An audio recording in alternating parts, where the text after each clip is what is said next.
આ 250 ગ્રામ સાબુદાણા છે, એટલે આપણે સાબુદાણાને બટેટાની ચકરી કરવાની છે, એટલે આ હું પલાળું છું. અને એના હાથ નહીં લગાવવાના.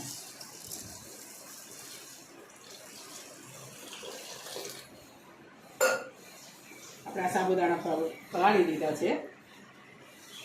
પછી 5-6 કલાક થાય ને તો આ પલળી જશે, એટલે આપણે પછી એનું ખીચું બનાવીશું. આપણે આ 1 તપેલી એટલે કે 250 ગ્રામ સાબુદાણા મેં પલાળ્યા હતા.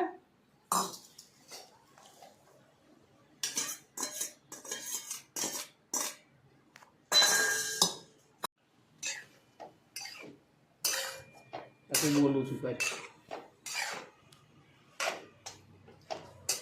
પછી આપણે આ સાબુદાણા છે ને એકદમ પાણી કલર ના થાય ને ત્યાં સુધી આપણે શેકવાના છે.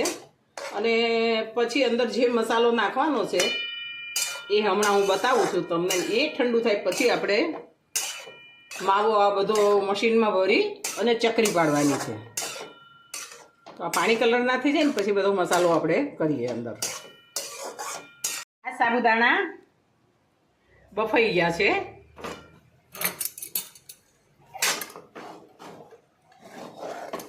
એટલે મેં આ 2 નાની મીડિયમ સાઈઝના બટાકા બાફ્યા હતા, એનો માવો બનાવ્યો છે. એ નાખી દેવાનો છે અંદર.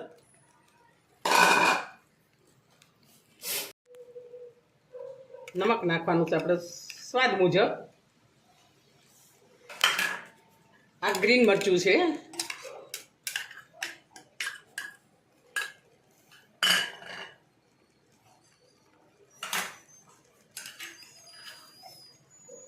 આ જીરું છે.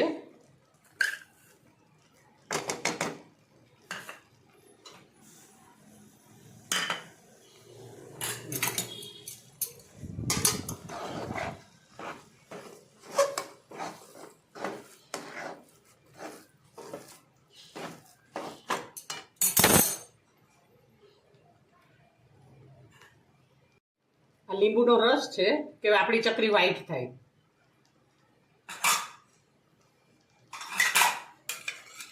અને પાપડ ખાર છે અડધી ચમચી.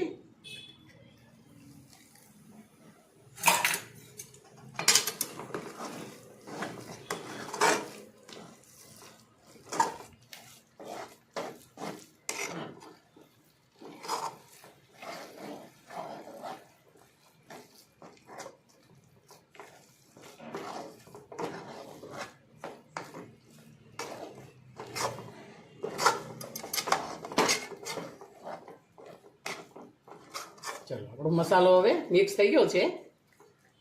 હવે આ છે ને તો થોડું ઠંડુ થાય ને એટલે આપણે ચકરી પાડીએ. આપણું ખીચું ઠંડુ થઈ ગયું છે, એટલે મશીનમાં ભરી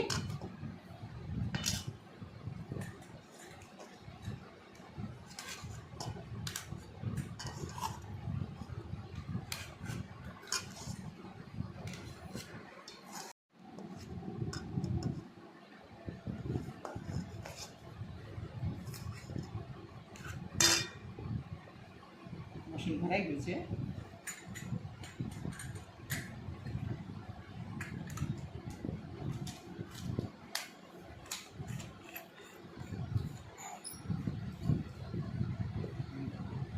આપણે છે ને ચકરી પાડીએ છીએ.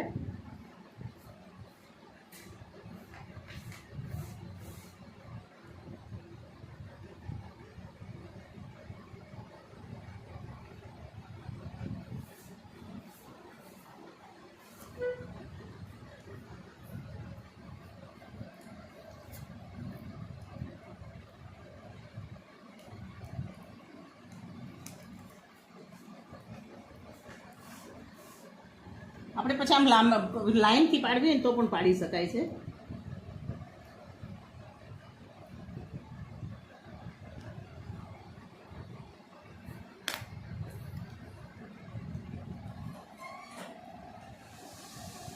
હવે છે ને આપણી આ બધી ચકરી મશીનથી પાડી દીધી છે.